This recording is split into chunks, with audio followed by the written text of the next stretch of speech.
El olor a pergamino antiguo y a cola de encuadernar era el único perfume que Elara Valdés conocía. A sus 22 años, sus dedos, finos y precisos, estaban entrenados para suturar las heridas del tiempo en lomos de cuero agrietado y páginas amarillentas, pero eran inexpertos en la geografía de otra piel. En el taller, bajo la luz ambarina de un flexo que zumbaba suavemente, restauraba un manuscrito del siglo XVII con la devoción de una monja de clausura. Cada toque era una caricia reverente, un acto de amor hacia un objeto inerte que no podía devolverle el gesto. Esta era su vida, un diálogo silencioso con el pasado, mientras su presente se desvanecía en una quietud asfixiante. Era virgen, no por un voto solemne ni por un trauma violento, sino por una renuncia tácita, una armadura de deber y timidez, que la protegía de un mundo que sentía demasiado vasto y voraz para su alma sensible. La historia de Elara es una de sacrificio y deseo reprimido, pero lo que no sabe es que un pacto oscuro está a punto de obligarla a enfrentar la vida que ha evitado. Quédate hasta el final para descubrir la impactante verdad que cambiará su destino para siempre. Suscríbete para no perderte nada y comenta qué crees que le depara el futuro. El caserón familiar, anclado en un acantilado de la escarpada costa asturiana, era a la vez su refugio y su celda.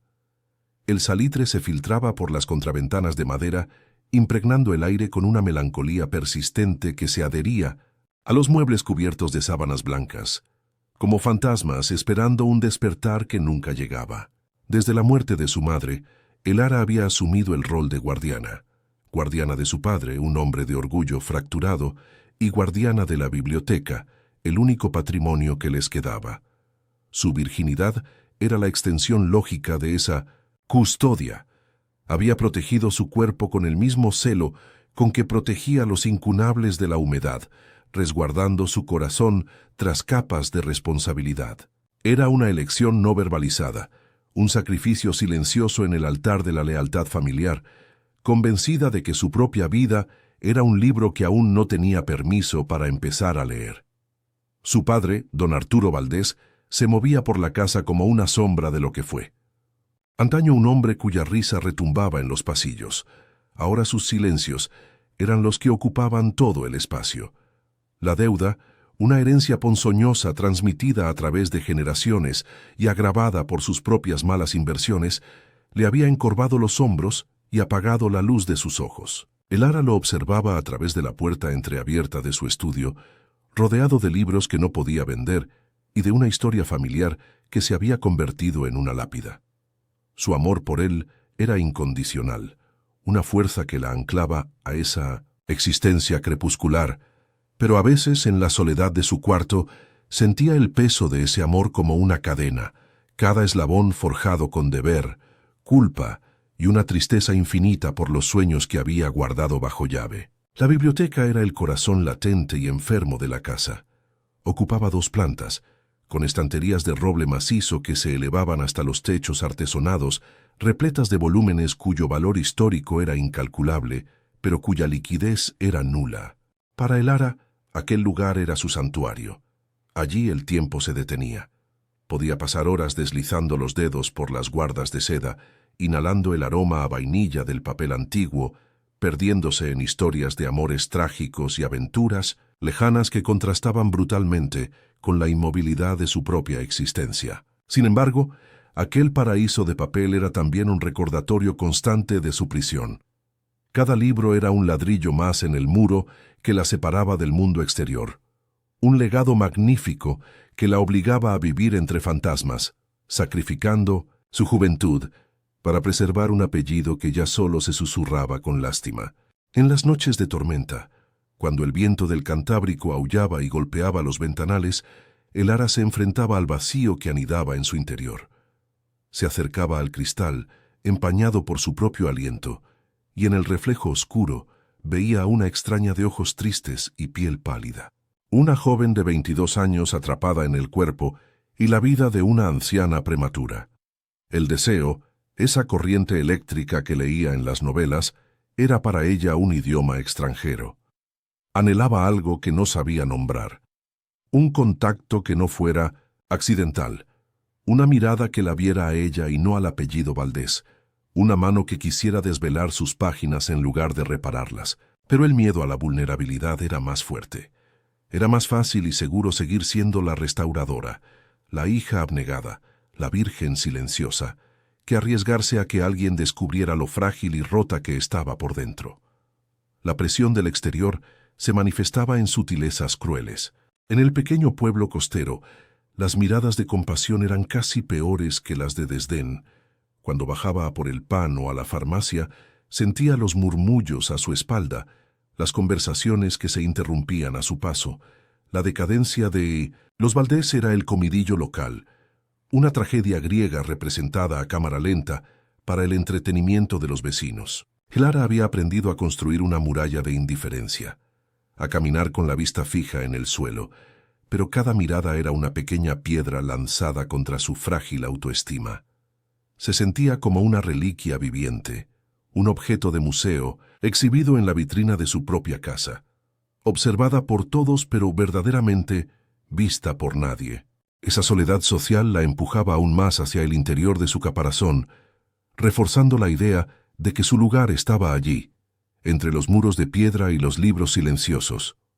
La calma tensa que gobernaba sus días se rompió una tarde de otoño. No fue con un grito ni un portazo, sino con el sonido discreto de un sobre grueso cayendo sobre el felpudo del vestíbulo. El ara lo recogió. No tenía remitente, solo el sello de un bufete de abogados de la capital. Vio cómo su padre lo abría con manos temblorosas, cómo su rostro, ya pálido, perdía el último vestigio de color, volviéndose del mismo tono ceniciento que las páginas de un libro dañado por el fuego. No preguntó nada, no era necesario. El aire de la casa se volvió denso, irrespirable, cargado con la certeza de un final inminente. Aquella noche, el mar rugió con una furia inusitada, como si presagiara la llegada de un hombre que no vendría a reclamar solo una deuda, sino a coleccionar el último tesoro intacto de la familia Valdés, el alma de Elara. El día a día de Elara estaba tejido con los hilos de una rutina monacal, una coreografía de deberes silenciosos que comenzaba con el primer rayo de luz gris filtrándose por los ventanales del caserón. Su primera tarea era atender a su padre, prepararle un desayuno frugal que apenas tocaba, asegurarse de que tomaba su medicación para el corazón y soportar el peso de su mutismo, un silencio denso que decía más que cualquier palabra de reproche. Después se encerraba en la biblioteca, su verdadero dominio, donde el tiempo parecía discurrir a un ritmo diferente. Las horas se desvanecían en el meticuloso trabajo de limpiar lomos, reforzar costuras y alisar páginas con la delicadeza de un cirujano. Esta repetición no le ofrecía consuelo, sino la confirmación de su estancamiento. Cada día era un calco del anterior, una página más en un libro cuya trama nunca avanzaba. La figura de don Arturo Valdés se había convertido en el epicentro de la atmósfera opresiva de la casa. Ya no era un padre, sino un monumento a la derrota. Se pasaba los días en su despacho, rodeado de mapas náuticos y libros de contabilidad que ya no servían para nada, la puerta siempre entornada. Elara evitaba mirarlo directamente, pues en sus ojos veía el reflejo de su propio sacrificio. Su orgullo, un rasgo tan arraigado en la familia como el escudo de armas sobre la chimenea, le impedía hablar de la deuda, pero su presencia era una acusación constante. Cada crujido de la silla de su despacho, cada suspiro que se escapaba de sus labios, era un recordatorio para Elara de que su juventud estaba siendo hipotecada para sostener las ruinas de un honor familiar que solo existía en la memoria de su padre. Las incursiones de Elara en el pueblo eran expediciones a territorio hostil, aunque la hostilidad se disfrazara de lástima. Caminaba con la cabeza gacha, sintiendo el peso de las miradas de los vecinos como si fueran piedras. En la tienda de 1900 ultramarinos, la dueña le hablaba en un tono deliberadamente suave, como si se dirigiera a una enferma. Las mujeres mayores cuchicheaban tras sus abanicos en la plaza, susurrando sobre la pobre niña Valdés y la desgracia que se cernía sobre su casa. Esta compasión pública era una forma de humillación refinada que la despojaba de su dignidad. Preferiría 1000 veces el desprecio abierto a esa piedad que la convertía en un personaje trágico del folclore local, una doncella encerrada en una torre no por un dragón, sino por la decadencia y el deber. La memoria de su madre, fallecida años atrás, no era un refugio, sino otra capa de presión. Su retrato al óleo, colgado en el salón principal, la observaba con una expresión serena y exigente. En vida había sido una mujer de principios férreos, una defensora a ultranza de las apariencias y del honor del apellido. El Ara había heredado de ella no solo sus delicadas manos, sino también un código moral no escrito que la obligaba a la abnegación. Cada decisión que tomaba pasaba por el filtro imaginario de la aprobación materna. ¿Qué habría pensado su madre de su reclusión, de su renuncia a una vida propia? Probablemente lo habría visto como el sacrificio necesario, el único camino honorable. Esta lealtad al fantasma de su madre la mantenía anclada, impidiéndole siquiera considerar una vía de escape. La precariedad económica era una presencia física y tangible en el caserón. El frío del invierno se colaba por las grietas de los muros de piedra y el Ara a menudo trabajaba con los dedos entumecidos porque no podían permitirse encender la calefacción central. Las comidas eran cada vez más sencillas y a veces tenía que elegir entre comprar medicinas para su padre o un corte de carne decente. Este contraste entre la opulencia pasada, evidente en los muebles de caoba y las tapicerías descoloridas, y la miseria presente, era una tortura diaria. Vivía rodeada de tesoros que no podían venderse, de un patrimonio que era a la vez un orgullo y una soga al cuello. La deuda no era solo una cifra en un papel, era el hambre sorda en su estómago y el frío que se le metía en los huesos. A veces la presión tomaba la forma de visitas no deseadas. Una tía lejana, doña Inés, aparecía sin avisar con la excusa de tomar el té, pero su verdadero propósito era inspeccionar el avance de la ruina y ofrecer soluciones envenenadas. «El Ara, querida, eres una joven tan fina», decía, mientras sus ojos evaluaban el polvo sobre el piano. «El hijo del notario, un buen muchacho, siempre pregunta por ti. Un buen matrimonio solucionaría muchas cosas». Cada una de estas insinuaciones era una puñalada. La idea de ser utilizada como moneda de cambio, de que su cuerpo y su futuro fueran la solución a los errores de su padre, la llenaba de una náusea silenciosa. Su virginidad, antes un refugio, se convertía en un activo a negociar, y la perspectiva la aterraba y la repugnaba a partes iguales. En la soledad de la biblioteca, entre el olor a cuero y a tiempo, el Ara encontraba pequeños actos de rebelión clandestina. A veces, mientras restauraba una novela romántica del siglo XIX, se permitía leer los pasajes más apasionados, aquellos que describían besos robados en jardines iluminados por la luna y amores que desafiaban las convenciones. Sus dedos recorrían las palabras impresas, imaginando por un instante una caricia que no fuera la del papel áspero, un calor que no proviniera del flexo de su mesa de trabajo. Eran momentos fugaces, casi dolorosos en su brevedad, en los que el deseo, una criatura extraña y desconocida, se desperezaba en su interior. Luego, la culpa la asaltaba y cerraba el libro bruscamente, como si hubiera cometido una traición a su vida de sacrificio. El legado de los Valdés no era solo la biblioteca, era una mentalidad, una forma de entender el mundo que la había moldeado desde niña. Le habían enseñado que el honor estaba por encima de la felicidad, que el deber era más importante que el deseo, y que el apellido era una carga sagrada que debía llevar con la cabeza alta, incluso cuando se hundía en el fango. Esta educación la había preparado para la renuncia, no para la vida. Se sentía como la última guardiana de un faro, cuya luz se había extinguido hacía mucho tiempo, obligada a permanecer en su puesto por una lealtad a los barcos que ya se habían hundido. Su prisión no solo tenía muros de piedra, sino también barrotes invisibles forjados con tradiciones y expectativas ancestrales. El Ara comenzó a notar el creciente pánico de su padre en pequeños detalles que rompían su fachada de estoicismo. Lo encontraba a altas horas de la noche en el despacho, no leyendo, sino simplemente mirando al vacío con una copa de coñac en la mano temblorosa. A veces lo oía caminar de un lado a otro en su habitación, sus pasos como los de un animal enjaulado. Su desesperación era un veneno que se filtraba por toda la casa, contaminando el aire. Ya no era solo la tristeza lo que lo consumía, sino el miedo puro y desnudo.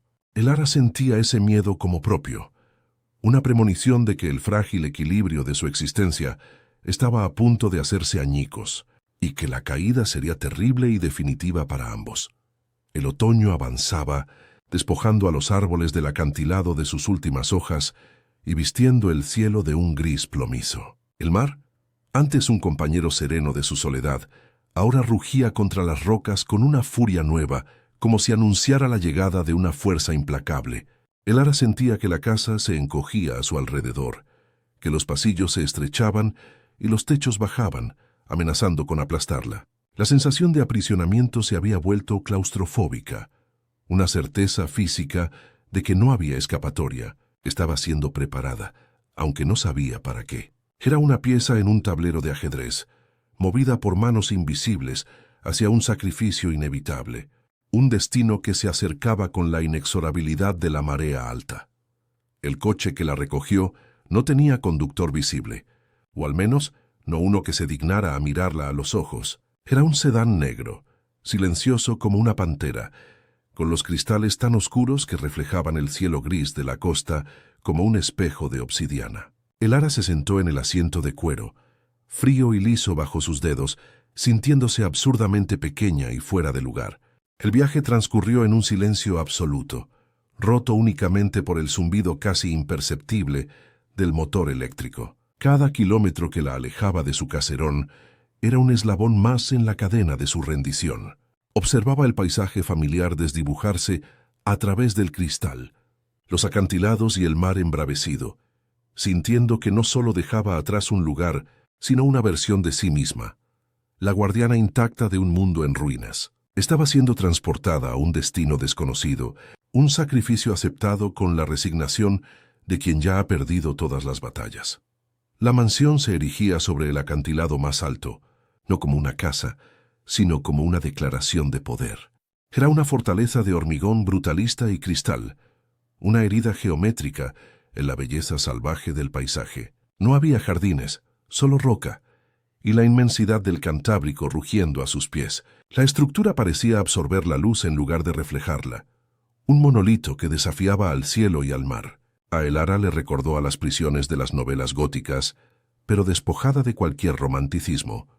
Esta era una celda moderna, fría, precisa y deliberadamente inhumana. Al bajar del coche, el viento le azotó la cara, cargado de sal y de una sensación de aislamiento absoluto. Aquel lugar no estaba hecho para albergar vida, sino para contener a un fantasma. Y ella estaba a punto de cruzar su umbral, sintiendo el peso de cada piedra como una premonición. No fue recibido por un mayordomo. La puerta principal, una imponente plancha de acero, se abrió hacia adentro sin hacer ruido, revelando un vestíbulo que era más una galería de arte que la entrada a un hogar. El espacio era vasto, de techos altísimos y paredes de hormigón pulido sobre las que colgaban cuadros abstractos de gran formato. El silencio era total, opresivo. Y entonces lo vio. Damián Valls no descendió por una escalera ni apareció por un pasillo. Estaba simplemente allí, de pie junto a un ventanal que ocupaba toda la pared, observando la tormenta que se gestaba en el mar.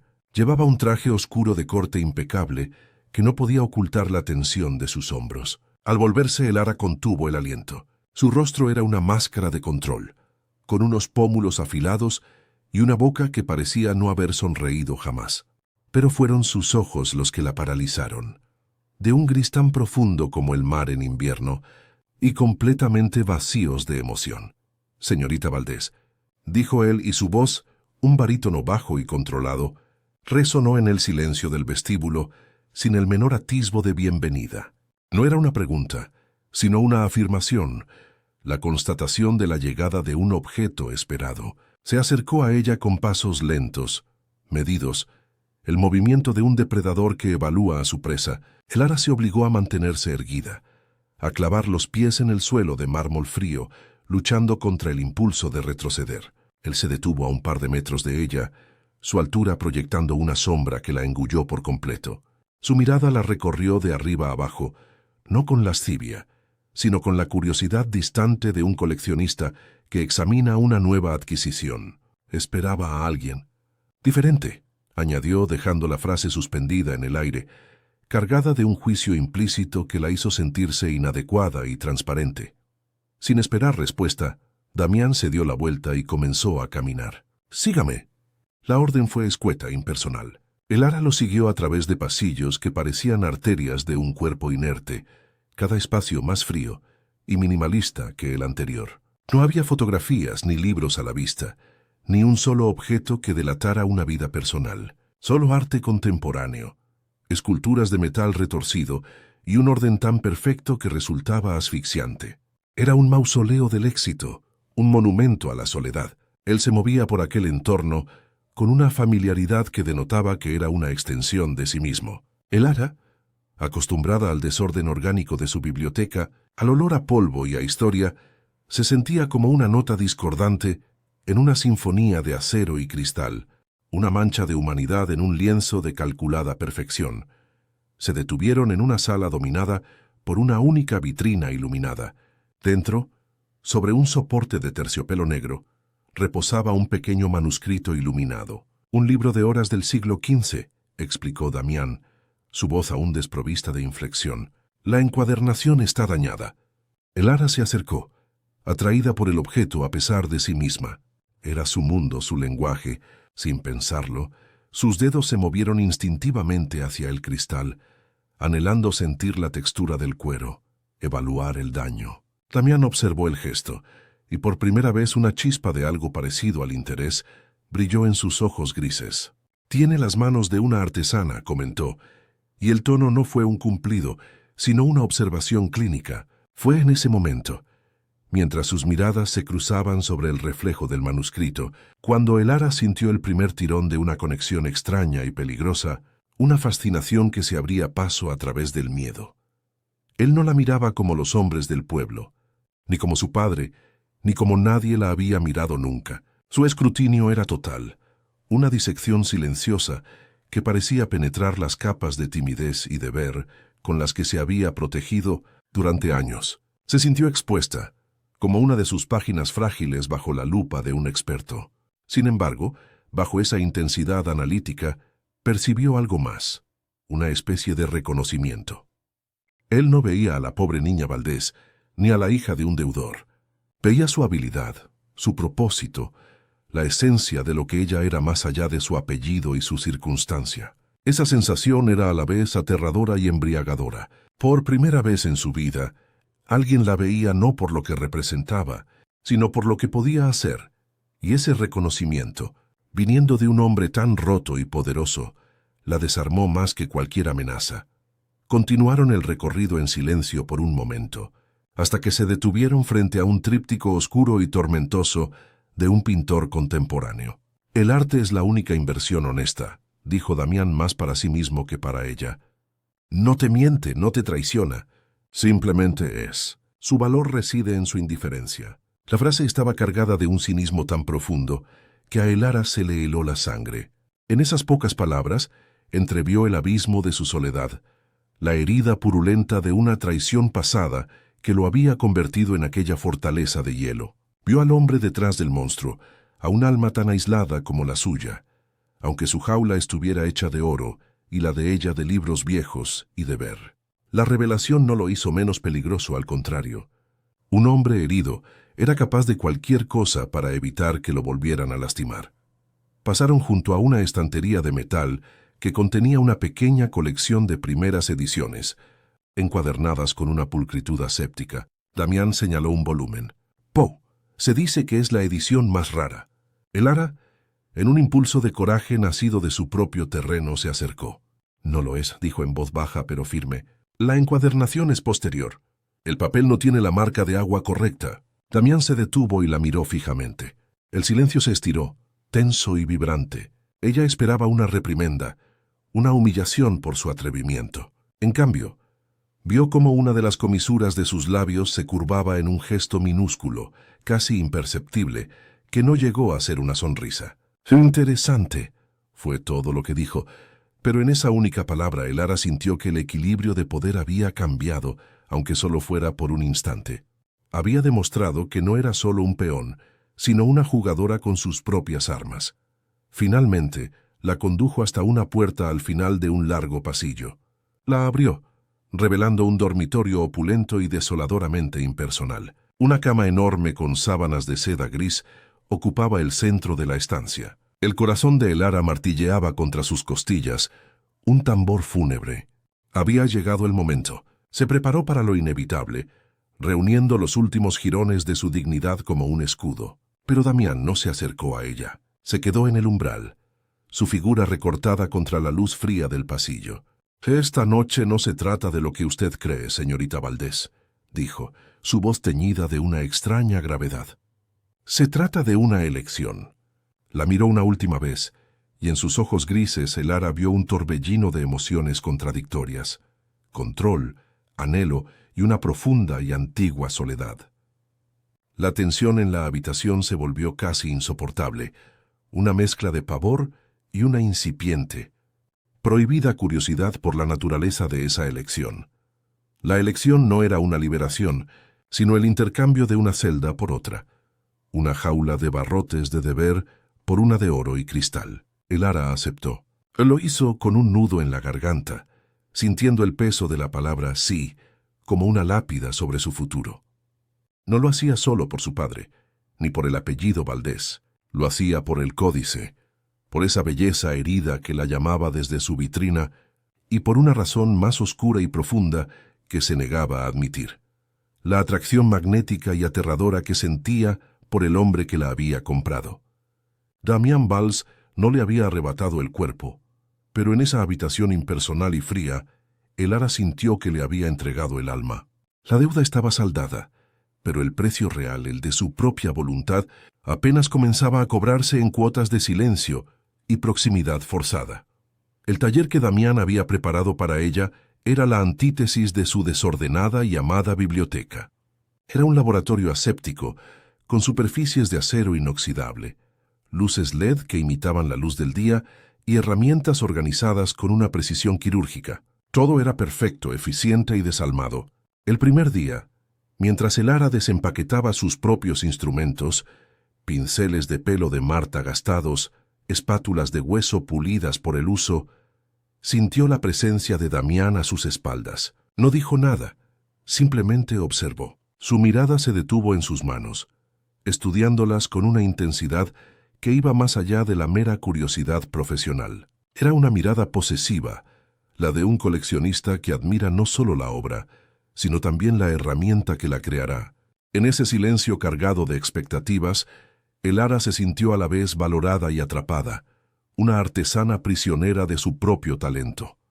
Las cenas se convirtieron en un ritual de tensión exquisita. Se sentaban en extremos opuestos de una larguísima mesa de ébano, en un comedor tan vasto que sus voces parecían perderse en el eco. El servicio era impecable, la comida una obra de arte que Elara apenas probaba. Damián rompía el silencio con preguntas afiladas como bisturíes, indagando sobre su infancia, sobre los libros que amaba, sobre los sueños que había abandonado.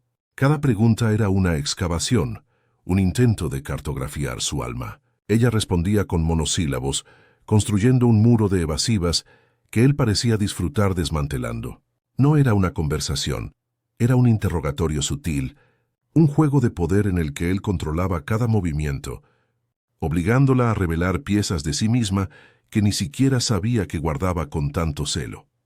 Él la observaba, a veces desde el umbral del taller, otras a través de los monitores de seguridad que cubrían cada rincón de la mansión, como un dios panóptico en su Olimpo de hormigón. Veía la forma en que ella se inclinaba sobre el manuscrito, la concentración frunciendo su ceño, el mechón de pelo que se le escapaba y que apartaba con un gesto inconsciente. Esta dedicación silenciosa, esta pureza de propósito, era algo que el dinero no podía comprar y que, por tanto, lo fascinaba y lo irritaba a partes iguales. Se había convencido a sí mismo de que ella era solo una herramienta, la mejor en su campo, necesaria para un fin. Pero la mujer, Con su fragilidad de acero y su aura de tristeza intacta, se estaba convirtiendo en una peligrosa fisura en la armadura de su indiferencia autoimpuesta. Sucedió una tarde, mientras analizaban juntos una página del códice especialmente dañada. La luz del atardecer se filtraba por el ventanal, tiñendo el aire de tonos anaranjados. Él señaló una miniatura casi borrada, y al hacerlo, el dorso de sus dedos rozó los de ella. Fue un contacto fugaz, accidental, pero para Elara fue como recibir una descarga eléctrica. El calor se extendió por todo su brazo, erizándole la piel y acelerando su pulso. Apartó la mano bruscamente, como si el contacto la hubiera quemado. Sus ojos se encontraron sobre el pergamino centenario, y en la mirada gris de Damián no hubo sorpresa ni disculpa, sino un reconocimiento oscuro y profundo. El aire entre ellos se espesó, vibrando con la energía de lo que ambos habían sentido, y ninguno se atrevía a nombrar. La tensión ya no era solo ambiental, era física, palpable. Por la noche, en la soledad de su lujosa habitación, Elara se sentía asediada por sus propios pensamientos. La seguridad de su padre estaba garantizada, un peso inmenso que se le había quitado de los hombros, pero a cambio se encontraba a la deriva en un océano de emociones desconocidas. Se miraba en el espejo, observando a la extraña de ojos asustados que le devolvía la mirada. El deseo, esa fuerza que hasta entonces solo había conocido a través de la tinta y el papel, se había materializado en la forma de un hombre cínico y herido. Se tocaba la piel, los brazos, el cuello, imaginando cómo sería sentir el roce de sus manos, no por accidente, sino con intención. El miedo y la curiosidad libraban una batalla encarnizada en su interior, y por primera vez temía que la curiosidad estuviera ganando. Incapaz de dormir, bajó al taller en mitad de la noche, buscando el consuelo familiar del olor a pergamino. Lo encontró allí, de pie frente al códice iluminado únicamente por la luz de un flexo. Sostenía un vaso de whisky, y su silueta proyectaba una larga sombra en la pared. Por primera vez su guardia parecía baja. Comenzó a hablar, su voz más grave y resonante en el silencio nocturno, contándole la historia del manuscrito. Habló de los monasterios donde fue creado, de las manos que lo habían sostenido, de las guerras y los incendios que había sobrevivido. Hablaba de la permanencia del arte frente a la fugacidad de la vida humana, y en su tono había una reverencia, una pasión casi dolorosa que reflejaba la de ella. En ese momento no era el magnate, sino otro devoto arrodillado ante el mismo altar. La inesperada apertura la envalentonó. «¿Por qué este libro?», preguntó ella en voz baja. «¿Por qué es tan importante para usted?». Él tardó en responder, girando el vaso entre sus dedos. «Porque está roto», dijo finalmente, su mirada fija en las páginas dañadas. «Pero no está perdido. Hay una diferencia». Luego sus ojos grises se clavaron en ella intensos y escrutadores. «¿Y usted, señorita Valdés? ¿Por qué dedica su vida a reparar lo que otros desechan? ¿Qué encuentra en la belleza de las ruinas?». La pregunta era una flecha directa a su corazón, desarmándola por completo. Habló de su amor por la historia, por dar voz a los silencios del pasado, por la satisfacción de devolver la integridad a algo que se creía irreparable. Las palabras flotaban entre ellos, una confesión mutua disfrazada de conversación sobre arte. Fue entonces cuando él le ofreció una pequeña pieza de su propio rompecabezas roto. «La confianza es un lujo que no me puedo permitir», dijo, su voz teñida de un amargor antiguo. «Una vez construí un imperio para una mujer que solo veía los ladrillos, no al arquitecto. Cuando se fue, se llevó los cimientos. No dio más detalles, pero la herida era visible en la tensión de su mandíbula, en el vacío de su mirada». Clara sintió una punzada de empatía tan intensa que le cortó la respiración. Detrás del cinismo, del control férreo, había un dolor inmenso, una soledad tan profunda como la suya. Y con esa empatía nació un impulso peligroso y prohibido, el deseo de tocar esa herida, de demostrarle que no todas las manos que se acercan buscan arrebatar algo. Esa revelación la aterrorizó más que cualquier amenaza. Empezaba a comprender al hombre, a vislumbrar el paisaje desolado de su alma, y eso la volvía vulnerable. Su jaula dorada se estaba volviendo cómoda, sus barrotes familiares. El dilema moral que la atormentaba cambió de forma. Ya no se trataba de su libertad física frente a la ruina de su familia. Ahora la batalla se libraba en su interior. Debía proteger su independencia emocional, su núcleo intacto, o arriesgarse a perderse en el laberinto de aquel hombre, convirtiéndose en otra pieza de su colección de objetos hermosos y dañados. El sacrificio ya no era para su padre. El peligro ahora era sacrificarse a sí misma en el altar de un deseo que podía ser su redención o su aniquilación definitiva. Al día siguiente, Elara erigió sus propias murallas. Se volvió distante, metódica, puramente profesional. Se comunicaba con él a través de notas concisas sobre los materiales que necesitaba y rechazaba sus invitaciones a cenar con excusas educadas pero firmes. Su objetivo era transformar su relación en una transacción puramente laboral, despojarla de toda la intimidad que había comenzado a florecer en la oscuridad. Necesitaba recuperar el control sobre su propio espacio emocional, reafirmar que ella era la artesana, no la posesión. Este cambio repentino, lejos de disuadir a Damián, pareció avivar su interés. La resistencia de ella se convirtió en un nuevo desafío, un juego más sutil y fascinante que el de la simple dominación. Su frialdad era un velo que él estaba decidido a rasgar. Él intensificó su presencia. Aparecía en el taller sin previo aviso, con la excusa de supervisar los avances. Se colocaba detrás de ella, tan cerca que Elara podía sentir el calor que emanaba de su cuerpo y percibir su perfume, una mezcla embriagadora de sándalo, ozono y el leve aroma a whisky que siempre lo acompañaba. Su proximidad era una invasión calculada, una forma de romper su concentración y forzarla a ser consciente de él. Le hacía preguntas personales, directas, que la obligaban a mirarlo a los ojos. ¿Nunca ha deseado escapar de todo?, le preguntó una vez, su voz un susurro grave junto a su oído. La tensión en la habitación se volvió una corriente eléctrica constante, un zumbido que vibraba bajo su piel y hacía temblar sus manos expertas. Un día, la presión constante la venció. Su mano tembló y una minúscula gota de adhesivo cayó en el lugar equivocado del pergamino. Fue un error mínimo, reversible, pero para Elara fue una catástrofe, una prueba de que había perdido el control.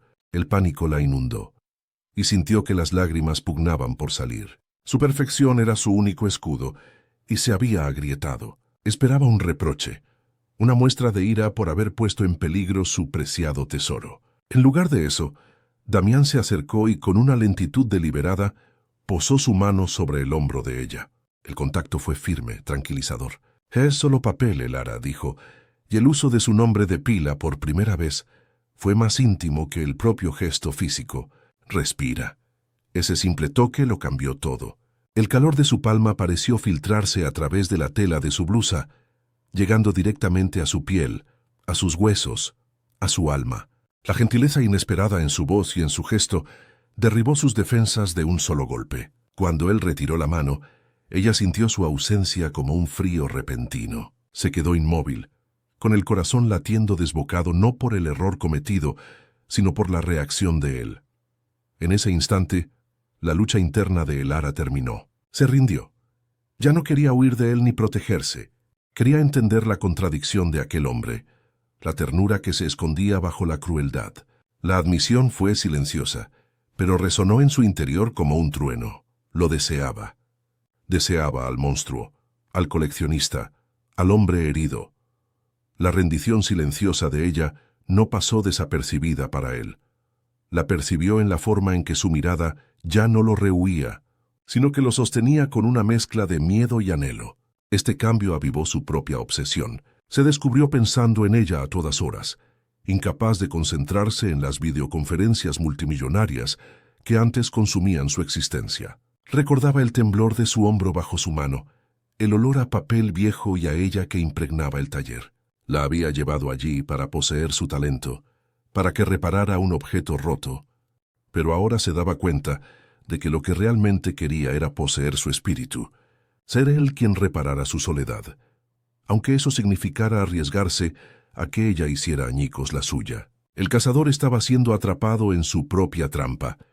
Esa noche, una tormenta violenta se desató sobre la costa, como si la propia naturaleza se hiciera eco de la tempestad que se gestaba dentro de la mansión. El viento aullaba y la lluvia golpeaba los ventanales con la furia de un ejército. De repente, las luces parpadearon y se apagaron, sumiendo la fortaleza de cristal en una oscuridad casi total, rota solo por los relámpagos y las tenues luces de emergencia. Elara sintió un miedo primario, no a la oscuridad, sino a la proximidad forzada, a la ausencia de distracciones. Su primer instinto fue correr al taller para proteger el códice. Al llegar la encontró allí, de pie en la penumbra, su silueta recortada por el destello de un relámpago. No estaba sola. Damián estaba en el otro extremo de la sala observándola. Se acercó a ella lentamente, sus pasos inaudibles por el rugido de la tormenta. Se detuvo a apenas un palmo de distancia. En la luz intermitente de los relámpagos, sus rostros aparecían y desaparecían como en un sueño febril. El aire estaba cargado de electricidad. Dentro y fuera de la mansión, podía oler la lluvia en él, y él podía ver el pulso acelerado en la base de su cuello. La tensión acumulada durante semanas había llegado a su punto de ruptura. Inclinó la cabeza, su boca muy cerca de la de ella, su aliento cálido mezclándose con el suyo, frío por el miedo. ¿Tienes miedo de mí, Elara?, susurró, su voz una caricia áspera en la oscuridad. Ella negó con la cabeza, una mentira flagrante. «No», respondió en un hilo de voz. «Tengo miedo de esto». La palabra «esto» quedó suspendida entre ellos, más potente que el estruendo del trueno que sacudió los cimientos de la mansión. Damián no sonrió, no mostró triunfo, solo una profunda y sombría aceptación. El espacio que los separaba, antes un abismo de poder y miedo, se encogió hasta convertirse en un hilo tenso a punto de romperse. Dio el último paso, eliminando toda distancia. Elara no retrocedió. Pudo oler la lluvia en la lana de su traje, el ozono de la tormenta y el aroma a whisky que era tan intrínsecamente suyo. Un relámpago iluminó la estancia, congelando su rostro en una máscara de anhelo y dolor. En ese instante de luz blanca y brutal, ella no vio a un monstruo ni a un acreedor, sino a un hombre tan atrapado por la tormenta interior como ella lo estaba por la exterior. Y su miedo se transformó en una vertiginosa y temeraria curiosidad. Y entonces su mano se alzó en la penumbra. Elara se preparó para un gesto brusco, posesivo, pero lo que sintió fue una vacilación, un temblor casi imperceptible en sus dedos antes de que rozaran su mejilla. El contacto fue reverente, exploratorio. La yema de su pulgar, ligeramente áspera por alguna cicatriz olvidada, trazó la línea de su pómulo con la delicadeza de un erudito examinando un texto frágil. Ella cerró los ojos, un acto de rendición total. El calor de su piel contra la de él era una revelación, un lenguaje que su cuerpo entendía instintivamente, aunque su mente nunca lo hubiera aprendido. Aquel simple gesto fue el verdadero acto de transgresión, la primera línea de un pacto no escrito que ambos sabían que los destruiría o los salvaría sin términos medios. El mundo exterior, con sus deudas y sus deberes, se desvaneció. Sus labios rozaron los de ella, una pregunta susurrada en la oscuridad. Fue un beso que comenzó con la timidez de un primer encuentro y la sabiduría de un reconocimiento antiguo. Sabía a whisky, a tormenta y a una soledad tan profunda que parecía un eco de la suya propia. Para Elara fue un cataclismo. El sello de su virginidad, no solo físico sino emocional, se resquebrajó con ese primer contacto. Sus manos, acostumbradas a la precisión y al control, se alzaron torpemente hasta aferrarse a las solapas de su chaqueta, como si temiera ser arrastrada por la corriente que él había desatado en su interior. No había nada de lo que había leído en los libros. Esto era real, caótico, aterrador y tan necesario como el aire que de repente le faltaba en los pulmones. Era el fin de la espera, el comienzo de la vida.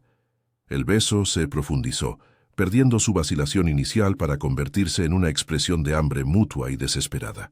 Era un torrente de semanas de tensión contenida, de miradas furtivas, de silencios cargados de significado. La boca de Damián era exigente, pero no cruel. Buscaba algo más que una simple respuesta física. Buscaba un acceso a su alma que ella le concedió sin reservas. Elara le devolvió el beso con una ferocidad que la sorprendió a sí misma. la pasión de una mujer que había mantenido su corazón bajo llave durante demasiado tiempo. Sus cuerpos se encontraron, en la oscuridad, el tejido áspero de su traje contra la suavidad de su blusa, el calor de su pecho una promesa sólida contra la fragilidad de ella. Era un baile torpe y urgente, una colisión de dos mundos que habían orbitado en silencio durante demasiado tiempo. Se separaron bruscamente, con las respiraciones entrecortadas, sus frentes apoyadas la una en la otra. Otro relámpago iluminó la escena, y esta vez Elara vio la máscara de Damián completamente hecha añicos. En sus ojos grises ya no había control, sino una vulnerabilidad cruda y desnuda que la dejó sin aliento. Vio el miedo en ellos, un reflejo del suyo. «Elara», susurró él, y su nombre en sus labios sonó como una confesión, como una plegaria rota. Era la primera vez que lo oía pronunciarlo con algo que no fuera autoridad o curiosidad clínica. En ese momento, en esa única palabra, ella entendió que él estaba tan perdido como ella, que al romper las barreras de ella, las suyas propias se habían derrumbado también. El coleccionista se había enamorado de su pieza más frágil, y eso lo aterraba más que cualquier amenaza a su imperio. En lugar de sentir pavor ante su vulnerabilidad, Clara sintió una oleada de una fuerza nueva y desconocida. Ya no era la víctima de un pacto, sino una participante activa en un destino compartido. Levantó su mano, esa misma mano que restauraba la belleza en lo roto, y la posó sobre la mejilla de él con una firmeza que contrastaba con su temblor anterior. Su piel estaba tensa, su barba incipiente rasposa bajo sus dedos. Fue un gesto de consuelo, de aceptación. No necesitaba palabras. Su toque decía, «Estoy aquí. No voy a huir. No te temo a ti ni a esto». En la oscuridad del taller, rodeados de los fantasmas de la historia, ambos se despojaron de sus armaduras. Ella dejó de ser la virgen sacrificada y él dejó de ser el magnate intocable. Eran solo un hombre y una mujer, rotos y solos, encontrando un precario refugio en el epicentro de la tormenta. Él tomó su mano, entrelazando sus dedos con los de ella. El gesto fue posesivo y protector a la vez. Sin decir una palabra, la guió fuera del taller. Dejaron atrás el códice, el símbolo de su transacción original, abandonándolo a la oscuridad. Caminaron por los pasillos minimalistas de la mansión, que ya no parecían fríos e impersonales, sino un laberinto que los conducía hacia un nuevo centro. La única luz eran los destellos intermitentes de la tormenta, que se colaban por los inmensos ventanales, proyectando sus sombras alargadas y danzantes sobre las paredes de hormigón. Cada paso era un adiós a la mujer que había sido, la guardiana de ruinas, y un hola a la desconocida en la que se estaba convirtiendo. Con su mano en la de él, se sentía a la vez prisionera y más libre que nunca. La puerta que abrió no era la de la habitación de invitados, sino la de su propio dormitorio. El espacio era vasto y sobrio, dominado por una cama baja y ancha, y un ventanal que ofrecía una vista panorámica del mar embravecido. El aire olía a él, a sándalo y a la soledad de las noches en vela. Él la soltó al llegar al centro de la estancia y se quedó mirándola, dándole el espacio para tomar la decisión final. No había presión, no había exigencia, solo una pregunta silenciosa en sus ojos grises. La tormenta rugía fuera, un telón de fondo dramático para el silencio que se había instalado entre ellos. Elara sintió el peso de todos sus 22 años de renuncia, de deber, de miedo, y con una claridad que la sorprendió, supo que había llegado el momento de elegir el deseo.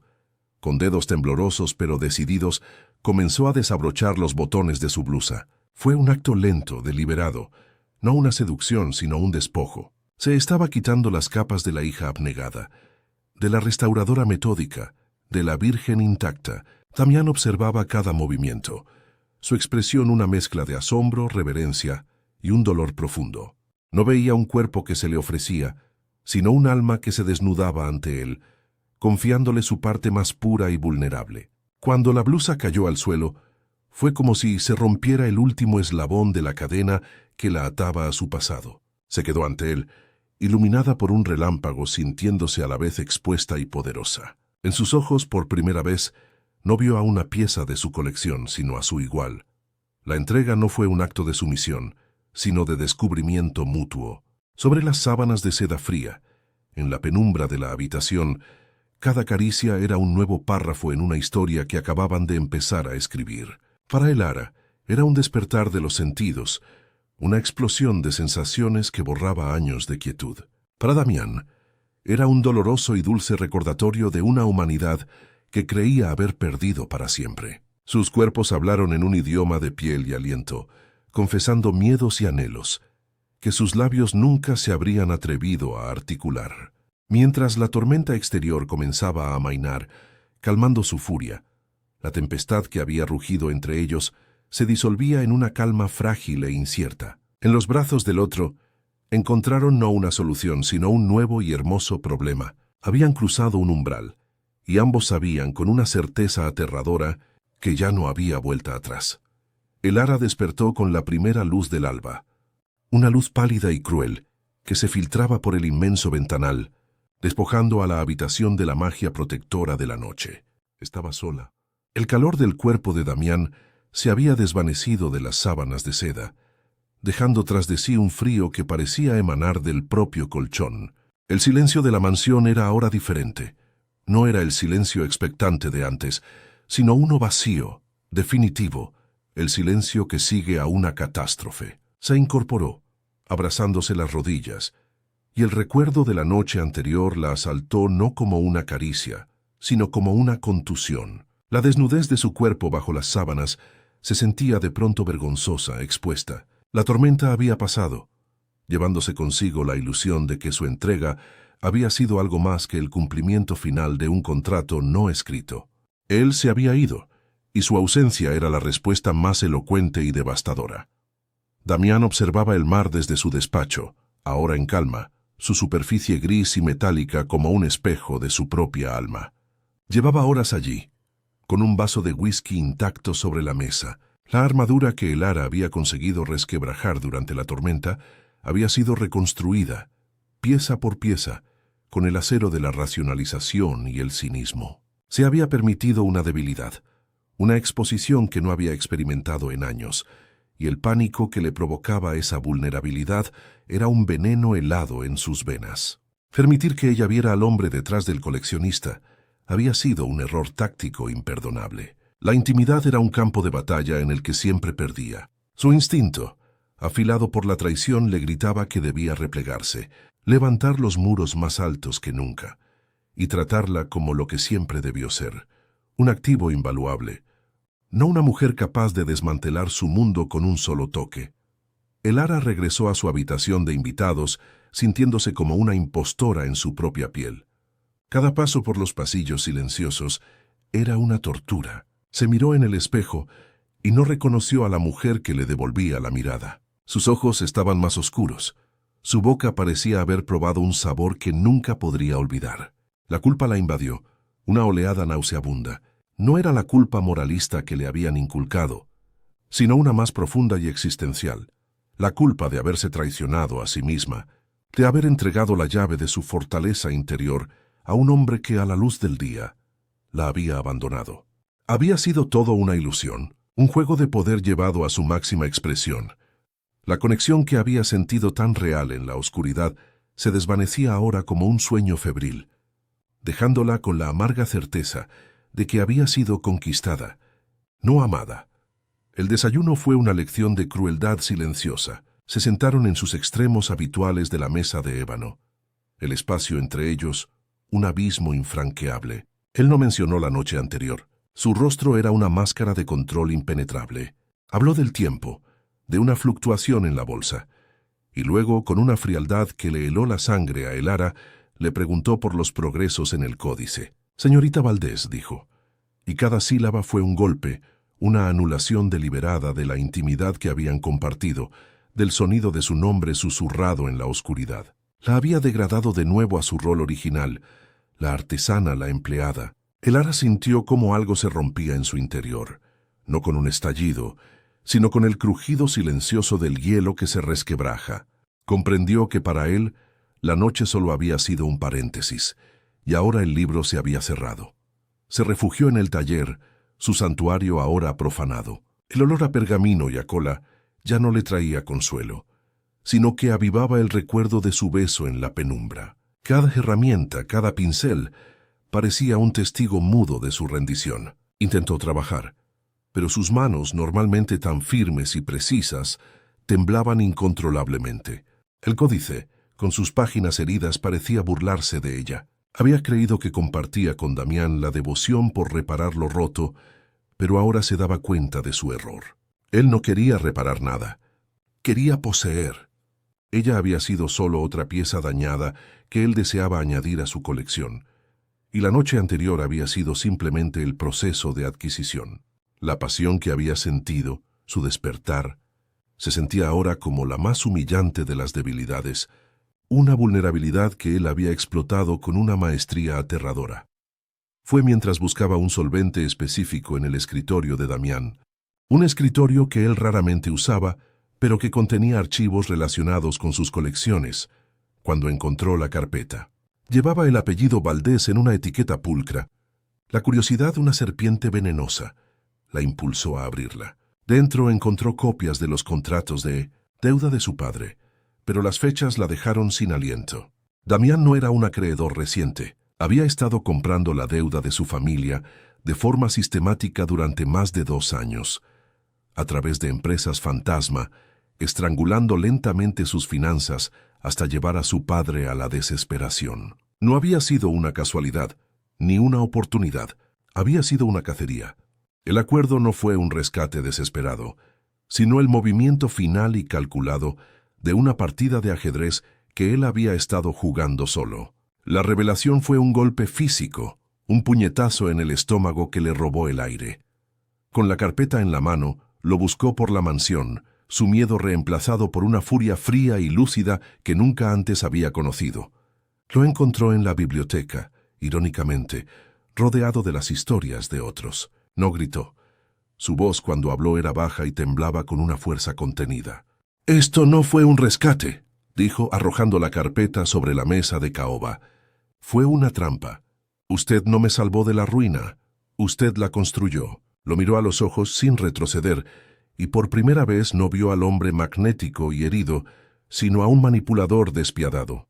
La mujer que había temblado ante él había muerto en esa habitación. En su lugar había nacido alguien que había perdido todo, y por lo tanto ya no tenía nada que temer. Su dolor se había cristalizado en una nueva y afilada fortaleza.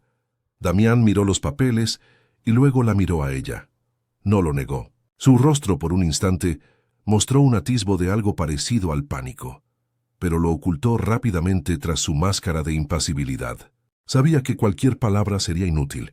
¿Cómo podía explicarle que su obsesión por ella, por su talento, por su pureza, lo había llevado a orquestar aquel plan retorcido porque era la única forma que conocía de acercarse a lo que deseaba? ¿Cómo confesar que el control era su único lenguaje para el anhelo? Su incapacidad para articular la tormenta de sus emociones, su analfabetismo sentimental, lo condenó.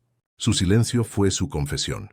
Para Elara, esa ausencia de defensa fue la confirmación final de su traición. Vio el abismo entre ellos y supo que cualquier puente que hubieran construido la noche anterior estaba ahora reducido a cenizas. Tomó su decisión con una claridad absoluta. Subió a su habitación y metió en una pequeña bolsa sus pocas pertenencias originales, dejando atrás los vestidos de seda y los lujos de su jaula dorada. Llamó a un taxi del pueblo. Su voz firme y resuelta. Antes de marcharse, se detuvo en el umbral del taller. El códice la esperaba sobre la mesa, a medio restaurar una promesa rota, un símbolo de la belleza y la traición. Por un instante, sintió una punzada de dolor por abandonar su obra, pero luego comprendió que su verdadera restauración debía ser la de sí misma. Salir de aquella mansión no era una huida, era una liberación. El aire frío y salado del acantilado al salir le supo a la primera bocanada de libertad real que había tomado en toda su vida, aunque estuviera teñida del amargor del desengaño. Elara regresó al caserón de los Valdés, un fantasma volviendo a su tumba. El silencio de su hogar, antes opresivo, ahora le parecía casi un consuelo comparado con el silencio de la mansión. Sufría, pero era un sufrimiento que le pertenecía, que podía nombrar. En medio del dolor de la traición, sentía crecer en su interior una nueva resiliencia, la fuerza de quien ha mirado al abismo y ha decidido dar un paso atrás. Mientras tanto, a kilómetros de distancia, Damián Valls permanecía de pie en el taller vacío. El ligero perfume de ella aún flotaba en el aire. Sus dedos rozaron el borde del códice inacabado. Lo tenía todo: la deuda saldada, la mansión, el arte. Pero la única pieza que había logrado tocar su alma se había ido, dejando tras de sí un silencio mucho más profundo y desolador que el que había conocido antes. Había ganado el juego, pero el precio había sido su propia y solitaria aniquilación. ¿Te gustaría continuar con la historia, quizás explorando el reencuentro o el cierre emocional en el acto 7? Inscríbete en el canal, dale a me gusta, comparte y sobre todo comenta qué crees que debería pasar ahora. Tu opinión es clave para el próximo capítulo de esta intensa historia. 6 meses transcurrieron, arrastrando consigo los últimos vestigios de un otoño tormentoso y dando paso a una primavera tímida que teñía de un verde esperanzado los acantilados. El Lara había vuelto a su vida, pero no era la misma.